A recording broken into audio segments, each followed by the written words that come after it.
Welcome back to the show, Everygirls. I hope you're all doing well. The save the dates for our wedding finally went out. I am crazy. It's just the save the dates. It's not the Mona Lisa. And I had months worth of notes going back and forth, editing them.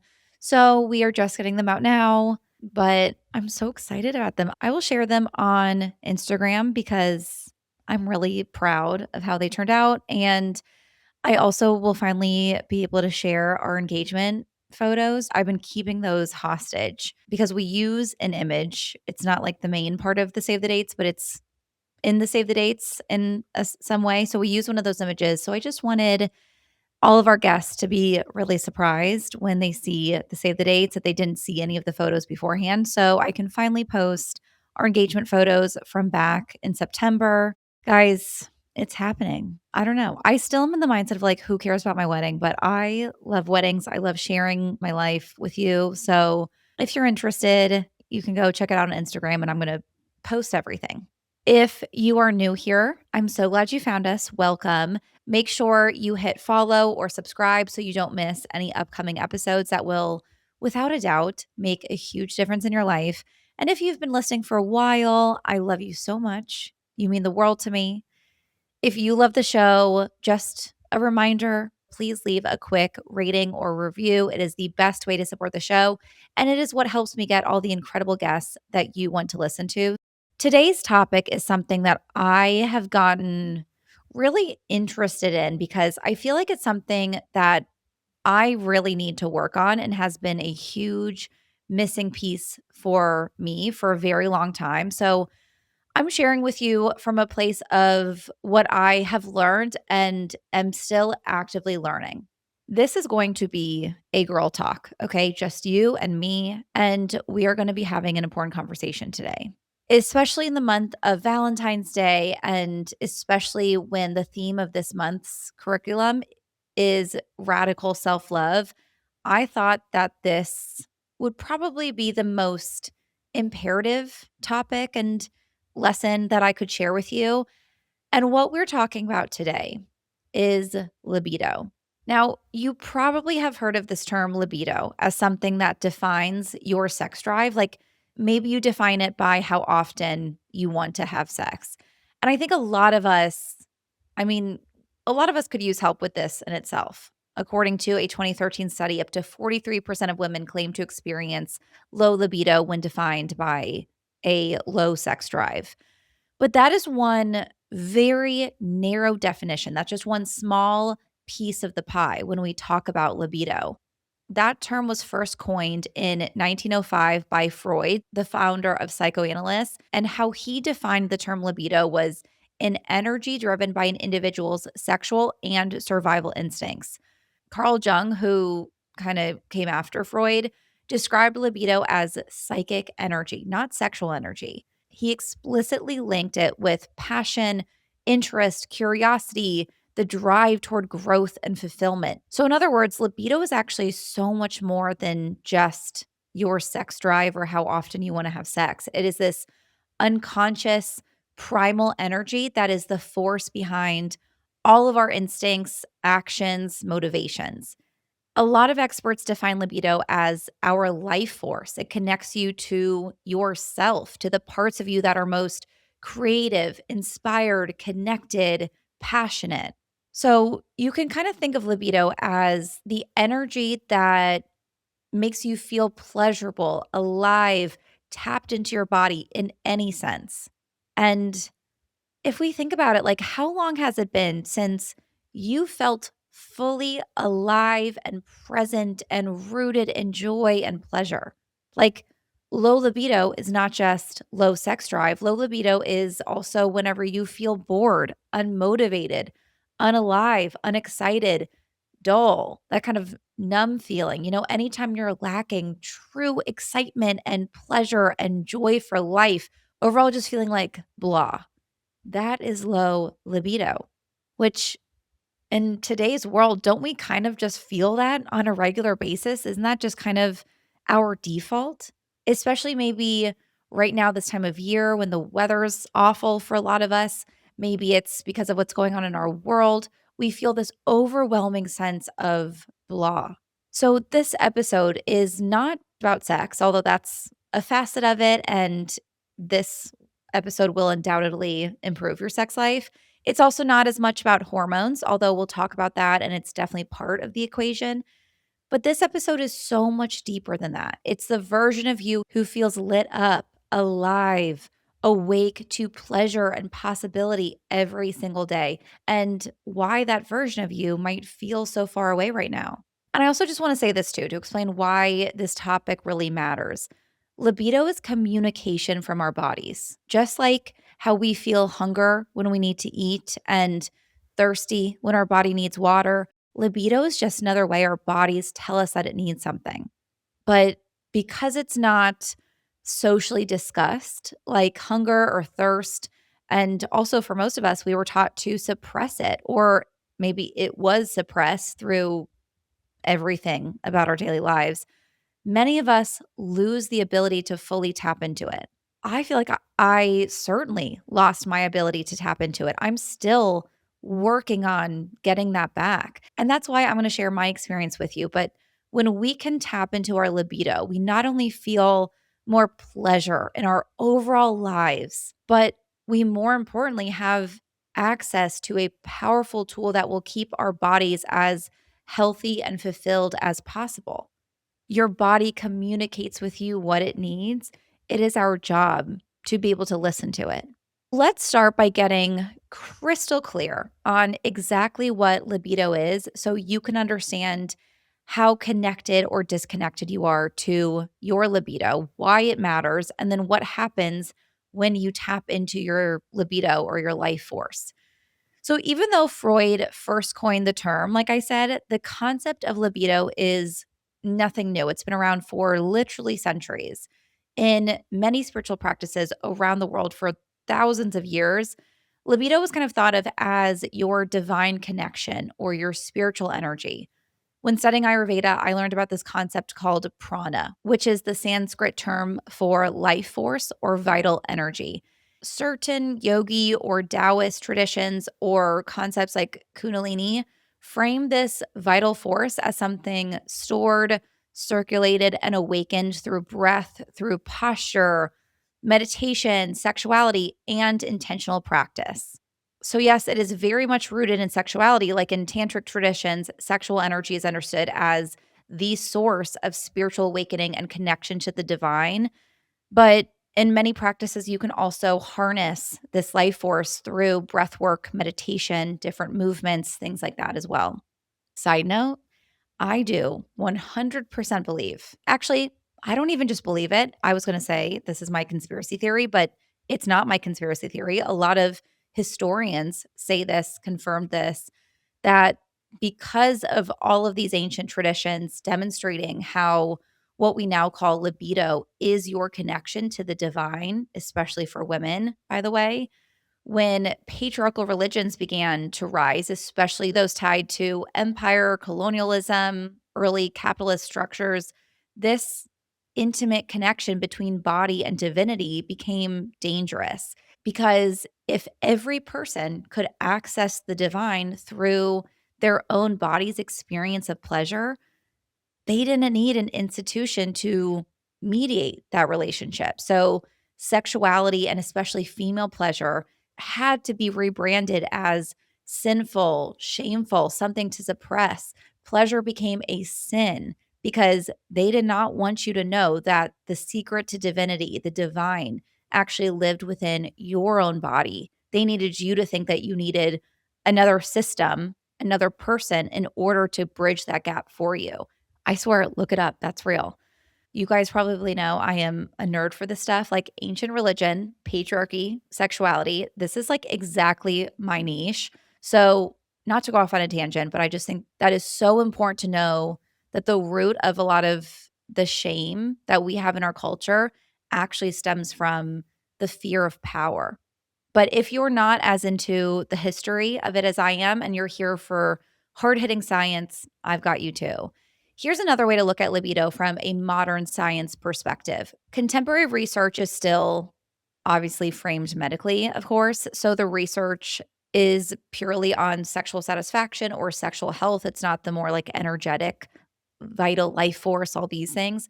But research still points to a tie between sexual functioning and overall well being. Studies consistently show that higher indicators of sexual satisfaction are associated with lower depression and anxiety rates, higher life satisfaction, and better physical and physiological health measures. So, even in scientific contexts, libido isn't only about sex, it's connected with who we are, how we experience pleasure and connection, how healthy our bodies are, and how we show up in the world. So, what does all of this mean for you? What I want to instill in our collective girl brain is that libido isn't a thing that you have or don't have, and it's not just about your sex drive.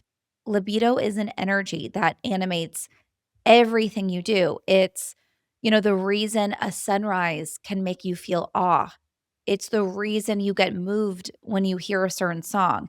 It's the energy when you feel super excited and motivated and inspired to work on a project. Think about it like it is what makes you feel literally aroused in every sense of your life. When this energy gets muted, it's not just your sex life that feels flat, your experience of life feels flat.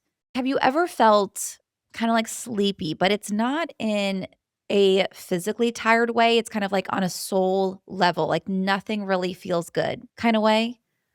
Or do you ever go through days where you're just like not really looking forward to anything? Maybe you're just like waiting for the day to be over.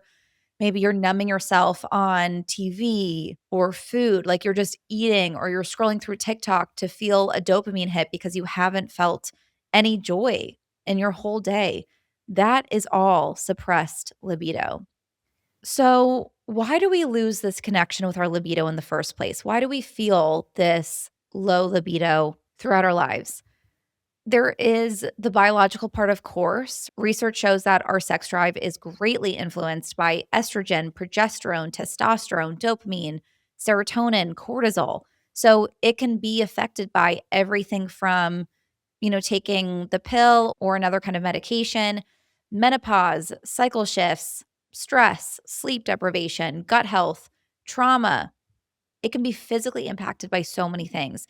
While science only proves the connection between these physical shifts and sex drive, I do believe that these things can also impact our entire libido, our entire life force as well, because sexuality and life force energy are completely tied. Like, that saying, like every square is a rectangle, but not every rectangle is a square.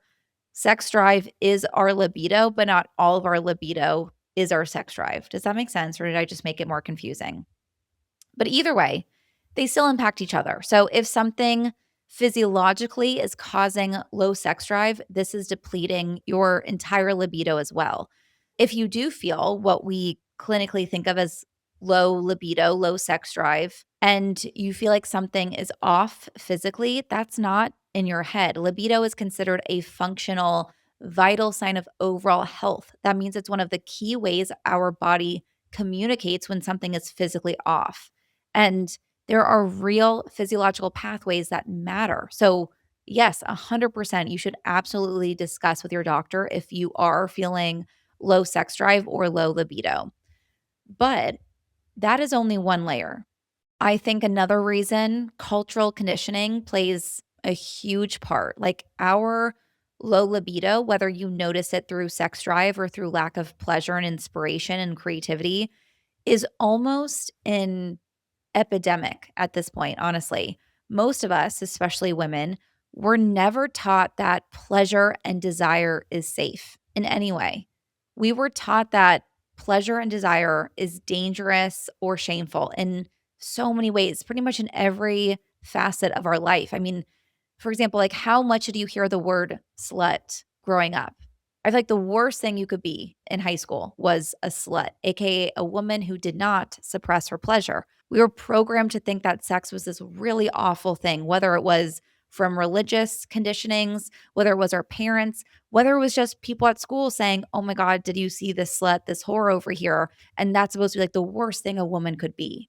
But it's not just in sexuality, even in wellness culture. The messaging is often optimize your body, but the messaging is never enjoy your body, right? We learned that being good means suppressing cravings and eating bland foods. Because if it's too pleasurable, that means that it's bad for you. That means that it's going to make you fat.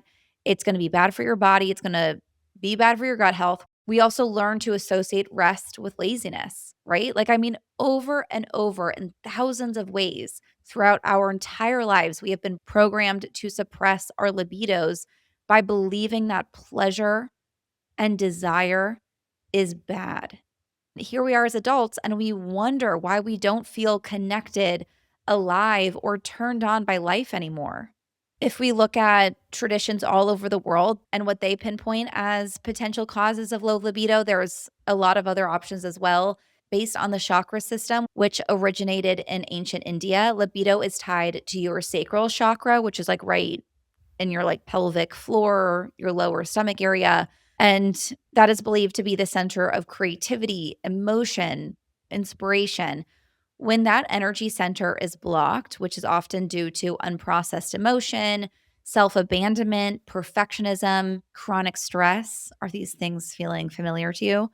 Your access to life force becomes disrupted. Dr. Christy Northrup is a really influential OBGYN, best-selling author. She's become controversial in more recent years, but that's for another episode. But her book, Women's Bodies, Women's Wisdom, that she wrote years ago, was kind of the beginning of my healing journey and helped me transform my hormonal health. In this book, she talks a lot about the chakra system. And she really connects a lot of physical issues to chakral blocks, including low libido and specifically low sex drive. So, just a quick note in case you are someone who is less educated in these modalities and might poo poo the chakra system. What I have really learned and prided myself on becoming as educated as I could possibly be in all of these realms of understanding the body. We need all of these things. We need Ayurveda and TCM and the chakra system, and we need Western conventional medicine. We need all of these things together because that's how we piece together the right system and understanding of our bodies that work for us. I just have to say that because it is my absolute pet peeve when people think that something like TCM or the chakra system is all woo woo. They think that just because they're uneducated about it. There's thousands and thousands of years of practice to back this shit up. So just so you know. And then another reason that I would say that I would potentially look at of why we have this disconnection is kind of from a spiritual perspective. Your libido is your link to your divine self. That's what it's been thought of for many centuries and many practices. And there's also this connection to like your wild, instinctual, truth knowing self, like this version of you that is unfiltered, unrefined. That is your libido. And we suppress that. We suppress who we really are. We don't have a lot of spiritual connection. I don't mean religious connection, although that can totally be spiritual, but I mean this deep sense of connection with the rest of the world, with something bigger than just us. We don't practice that very often. Another way to think of it is like when we live in our heads 24/7, constantly achieving, constantly fixing, constantly doing, constantly judging ourselves, we are disconnected from our bodies 24/7. And the body is where the libido lives, not the to-do list, not the body you're seeing in the mirror, not the dopamine hit we get from productivity, but in our bodies. And how often is our energy actually focused in our bodies instead of all this energy that's in our minds? So, of course, we're so disconnected from our libido. And when you suppress this long enough, it becomes, maybe disinterest in sex, disconnection from joy, confusion about what you want in life, or maybe it becomes living a life that looks fine, but feels kind of hollow. If you've been listening to this and thinking, that is exactly how I feel, I want you to know your libido is not gone. It's not broken. It has simply been ignored, suppressed, or numbed, but it's still there. I think we have this idea because we call it either low libido or high libido that it's either something that's in our bodies or completely gone. And that's not true. That's not how it works. You can absolutely come back into your relationship with your libido. It is something that we all have. You, again, have just suppressed or numbed it. It's not either high or low. It's more like a current. Like sometimes it is flowing really freely. Sometimes it feels a little bit blocked. It can be the difference between a waterfall that has some sticks and leaves and rocks that builds a little bit of a dam. Just start removing some of those boulders, and the waterfall is about to flow. But either way, whether it's blocked or flowing, it's always there because your libido is you, your aliveness, your desire, your drive to connect, to feel, to create. And you can always come back into relationship with it. A few years ago, maybe like 6, 7 years ago now, my understanding of libido was the same as I think most of us were taught. I thought it only had to do with physical sex drive. And I thought I was supposed to get spontaneously turned on. Side note, this is how little we talk about this concept, even socially, because I had only ever read the word. So for the longest time, I thought that it was libido in my brain because I only read the word. I had never heard people talking about it until I honestly think that this was like a work meeting once. And actually, that's exactly what it was. This was like years ago. And I was pitching something on what I then thought was libido. People were like, "Do you mean libido?" Yeah, if you ever feel bad about yourself in a work setting, just remember that I said libido to my coworkers, and hopefully that will make you feel a lot better. But this was my only understanding of libido. It was only your sex drive and you were supposed to get spontaneously turned on. So when I got to my mid 20s and I wasn't feeling that way very often, I thought that something must be wrong with me. I have low libido. I was for many years at that point on both birth control pills and an SSRI and anxiety medication. So I thought that must be the problem. That's what I'd heard. And both of these medications, by the way, have certainly been shown to affect sex drive. So that could have definitely been a part of it. My psychiatrist weaned me off my SSRI over a couple years' time. So I eventually got off the SSRI. I eventually got off birth control. And still, I felt kind of numb, like just a total disinterest in arousal. It didn't feel like it came easy to me. And I'm like, what is wrong with me? My doctors are like, I don't know. Everything's fine. Your hormones are good. I go to a sex therapist. I read everything I can. And eventually I read the book, Come As You Are by Emily Nagoski. In reading this book, I learned about the concept of reactive desire, the idea that not everyone experiences desire spontaneously. Actually, for most people in the world, this is how desire works. We only think of sexuality in terms of the spontaneous desire of what we see in movies. You're turned on and you just start hooking up. But for most of us, desire doesn't just drop out of nowhere. It is something that arises in response to context, safety, and emotional connection. There is nothing dysfunctional about it. It is not low. It is just not what we're taught desire is. That realization was a huge pivot point for me. And it was the moment that I stopped maybe believing that my libido was so broken, that something was really wrong with me. And I started instead just like questioning the entire framework I had been given for what libido is supposed to look like. Our cultural understanding of pleasure is broken, not me. And also, like, of course, we're not going to be craving pleasure when we're exhausted, when we're burnt out, when we're overworked, when we're undernourished, overstressed, underjoyed. Our day to day lives, as they currently are built to suppress our libido. So, this is what sent me into this fascination, learning about what libido actually is and how it's a life force, not just your sex drive. Basically, now I know Instead of thinking of libido as a tool to have more sex, think of sex as a tool to have more libido.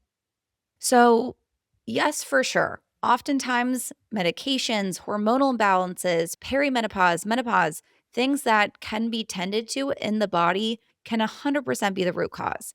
But I also want to say this because I have a feeling that some of you listening may need to hear this. We are so obsessed with the concept of low libido as it's something that needs to be fixed or keep up or, you should fake it till you make it. When I was talking to my therapist about all of these realizations years ago, and she told me, "What if there is nothing wrong with your libido?" I cried. So I want to tell you, what if nothing is wrong with your libido? What if the world has just taught you to suppress it or taught you a different definition than is actually true for you? What can we do to no longer suppress it? It's not about changing or improving or heightening your libido. It's actually just about finding it, finding what's already there. And here are some tips to find your life force. Tip number one is to start tracking pleasure. We track steps, calories, to do list items, macros, everything that is quite literally unpleasurable. But how often do we track what actually feels good? Start doing what I call a pleasure pulse check. So ask yourself every single day, what made me feel even 1% more lit up today? It doesn't have to be big or dramatic. Obviously, it doesn't have to be sexual. Maybe it was, your morning coffee was so pleasurable. Maybe it was the feeling of sunlight hitting your skin. Maybe it was giving yourself permission to cancel plans and lying in bed and watching your favorite show. When did you feel even a little bit of pleasure today? Start tracking this. Keep track. Keep note in your brain, make a notes app on your phone, journal about it. This practice is so simple, but it is incredibly powerful because the more you notice pleasure, the more your brain starts to look for it.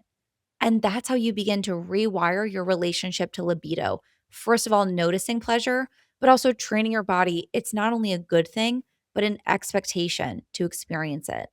Tip number two is to bring back your energetic focus to the body. Like I said before, most of us are living entirely in our heads. We are thinking, planning, scrolling, judging, performing. Like your brain has got to be exhausted, right? Even for a lot of us, when we exercise, it still is a very mind focused activity. We're thinking, how many more minutes do I have to go? I'm not going hard enough. Oh, I look so stupid, blah, blah, blah. Like, even when we are physically exercising, our mind is still the dominant energetic force. But again, libido doesn't live in your brain, it lives in your body. So to reconnect to it, you have to start bringing energy back into your body. And no, this does not mean going harder at the gym or hitting 10,000 steps. I mean, stretching really slowly where it feels really good, where you're not following a video, you're just leaning into whatever stretches or feeling really good, whatever your body's asking for. Maybe it's dancing in the kitchen with your eyes closed to your favorite songs. Maybe it's going on a walk without a podcast where you notice all of the sounds around you and the air hitting your skin, like any movement that feels good. But the important part is that this isn't about performance. So it's not just exercise in general, as we think of as exercise. It's about presence. It's about getting your energy back into your body, your focus getting back into your body, letting your body take up space to be fully inhabited again. Practice number three is to reclaim a sensual relationship with yourself. Okay, I know this sounds weird. I feel icky and cringe just saying it. That's our programming. But there's an important reason that this is on the list. Think about what your current relationship with your body is like. And I just mean in terms of like how you communicate with it, respond to it, talk to it.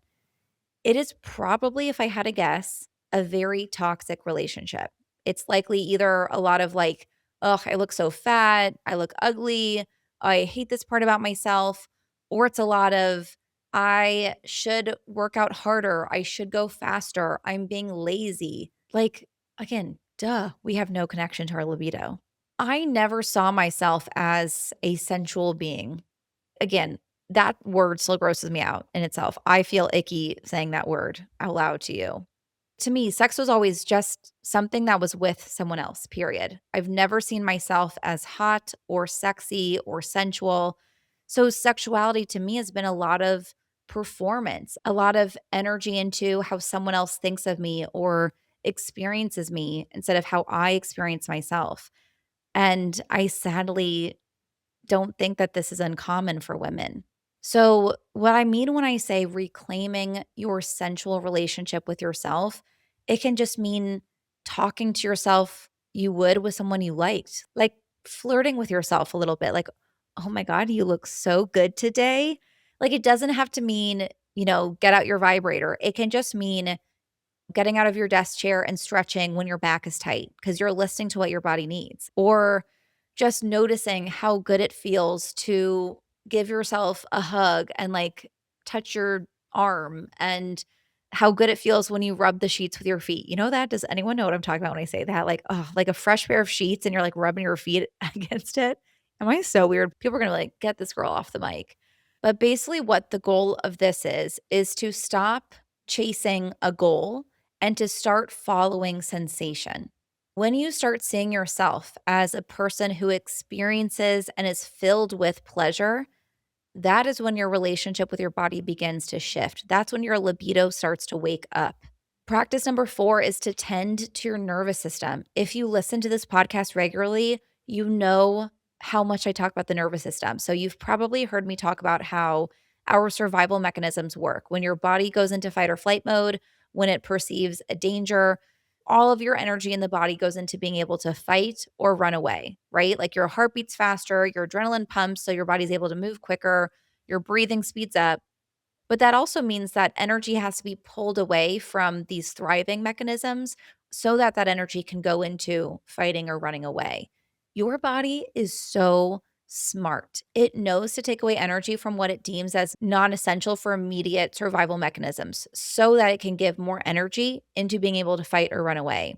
So, if your nervous system is constantly in fight or flight, basically, if you deal with chronic stress, if you are consistently rushed, overwhelmed, overstimulated, stressed every single day, libido will always take a back seat. Your body will literally take energy away from your life force, your libido, because it deems it as non essential for immediate survival. So it takes the energy away to go into your fight or flight response. If you're constantly stressed out, of course, you are not going to be connected to your libido. You cannot tap into that life force if your body does not feel safe. So, if you want to reconnect to your libido, start by calming your system. That might mean, just doing some deep belly breathing often, taking like a really long exhale, grounding or earthing, putting your bare feet on the grass or the sand or whatever. It might mean resting without any agenda. It might mean, I don't know, lying on the floor and doing nothing in between meetings, like whatever you need to do to tend to your nervous system. Re regulating your nervous system is what tells your body, we are safe now. It's okay to feel again. If you feel like you really need help with this one, we're going to need some more time to get into this. Listen to episode 217. Listen to this if you really need to de stress. And practice number 5 is to do some meditative work that resonates with you. Obviously, there is a big part of this that is doing the deeper work. It's probably going to be a lot of like healing why you ignore your libido in the first place, possibly trauma, ingrained beliefs. But especially if you're like me and you've never really paid attention to, or you feel so disconnected from your libido, literally sitting still in silence and just letting yourself reconnect to it can be so powerful. There's a lot of variations of work to connect to your libido in from spiritual traditions, but basically sitting in stillness, breathing into your womb space or your pelvis area, like literally letting your like lower belly like rise when you breathe.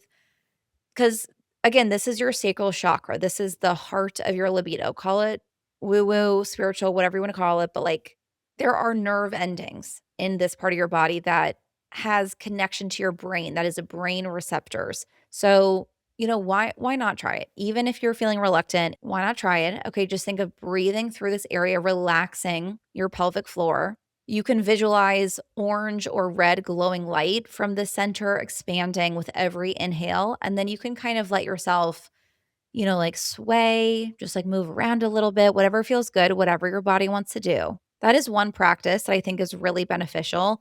In Taoism, there's a practice where you sit in meditation and you, again, bring awareness to your pelvic floor area, your lower core. On the inhale, you imagine energy rising up the spine. And on the exhale, you guide it down the front of your body. So it's kind of like looped like a circuit. It goes up the spine to the crown of your head, down the throat, down the heart, down the pelvic floor. And this visualization as you're breathing really nourishes the body. It clears blocks. It builds that inner radiance and connection to your libido, your life force. Or if none of these things feel like they connect with you, this might mean just like sitting still, turning on some relaxing music, and thinking on the shame you might feel around your libido. Maybe you meditate or you journal, practicing forgiveness of the parts of you that shut down. Maybe it's meditating or journaling on just naming the religious or family or cultural beliefs that told you your desire was wrong, or reciting the affirmation that sensuality is sacred, not sinful, or pleasure is a good thing. Like just meditating, journaling about these topics, I think can be incredibly healing too. And then practice number 6 is to tap into creativity every day. Creativity and libido are deeply intertwined. In many spiritual, psychological, energetic traditions, they are actually considered different expressions of the exact same life force. Again, we see this in many spiritual traditions, but also in Freud's original definition that libido is the same energy that fuels dreams, ideas, imagination, creativity. And you have actually felt this. Think of those times, like, have you ever been in a creative flow where you, like, lose track of time and you're, like, so enveloped in this book that you're reading or this project that you're doing, and it's been, like, 5 hours and you would have no idea? Or maybe how starting a creative project reignites energy in other areas, your confidence, your style, even your sex life. That's not random. That is your life force flowing again. When you are creating, when you're writing, painting, styling, dancing, building something with your hands, whatever it is, you're channeling your inner world into the outer one. You are tapping into intuition, embodiment, pleasure, vulnerability, boldness, even adult coloring. You're still tapping into all of these elements, which again are all pieces of your libido. So just try to do something creative every day, even if it is writing one poem, or it's coloring while you watch TV, or even cooking something messy, dancing in your living room. A 5-minute creative expression is enough to reconnect to your life force. So that's it. This has been your deep dive into your libido. There is no healthy definition of libido. So remember that. As life changes, so does your energy, your desires, and your preferences. So, for example, like if you find yourself craving bubble baths and having quality talks over wine, and that feels more pleasurable to you than spontaneous sex like you might have felt before, there's nothing wrong with you. This just means that you are experiencing pleasure in different ways. Our libido is meant to shift as we shift through our lives. The important part is that we are just tapped into pleasure and excitement for life. As long as you always feel that, it's going to change what it looks like. So always just lean into pleasure, excitement, joy, creativity, inspiration. And I swear you will wake up with so much energy, vivaciousness, excitement, and joy for life. Like the last time that I remember being really connected to my libido, and by definition, meaning like I was so vivacious, so full of energy and joy and creativity and inspiration and excitement for life, was actually when I was first falling in love with my fiance. Like, remember that feeling of falling in love where you like do not need to sleep or eat because you're just like so excited about life. So much oxytocin and dopamine is like pulsing through you at all times. I remember being like so creative. I was so excited waking up every day. Like anything annoying or stressful didn't really bother me. I was like overjoyed to fall in love with this man. That is what life is like when you are connected to your libido. And we deserve to feel that all the time, regardless of who's in our life or who we're falling in love with. We can feel that all the time. So your libido isn't broken. It doesn't need to be hacked or optimized or turned into a project. It needs to be remembered and acknowledged. That has nothing to do with your partner or your relationship status. It is an energy that belongs to you. If this episode stirred something in you, even if it was just this quiet yes in your body or just a little flicker of a memory of what it used to be like to be turned on by life, honor that. That is your libido. That is your life force reminding you that it's still here. Thank you so much for being here. Thank you for listening. If this episode resonated with you, please let me know in the Spotify comments or the Apple reviews what you liked about this episode, what resonated with you. This is the only way that I know what episodes and topics you like and want more of. I also am still getting over a lot of my own shame with this topic. Part of my healing and part of my reconnecting to my own libido was doing this episode, was putting this out there for the world to judge and say, I hate this concept and that's stupid and that's embarrassing you're talking about this. Like, I put this out there for the world to critique. So selfishly, you sharing, if it resonated with you or if it helped you in any way, that would mean a lot to me. And vocalizing how much you connect with this topic or maybe what your relationship with your libido is, it's a really powerful thing, you guys. Okay. Saying this out loud is actually kind of like, I kind of feel like a new woman, to be honest with you. So join me, share your experience too. Also, send this episode to someone you love. Like, all women need to hear this message, right? Like, let's let this be the start of a bigger conversation about what it means to reclaim pleasure and power and desire as divinity, not sin. Because when one woman remembers her life force, she gives everyone around her permission to do the same. And that is the kind of awakening the world needs. I love you, and I will see you on Tuesday. I hope you enjoyed the episode. I know I sure did. Please do not forget to rate, review, and subscribe. It really makes a huge difference for our show so we can keep growing and bringing the content that you love. If you want more info, you can find us at the Everygirl Podcast on Instagram or theeverygirlpodcast.com. Talk to you next week.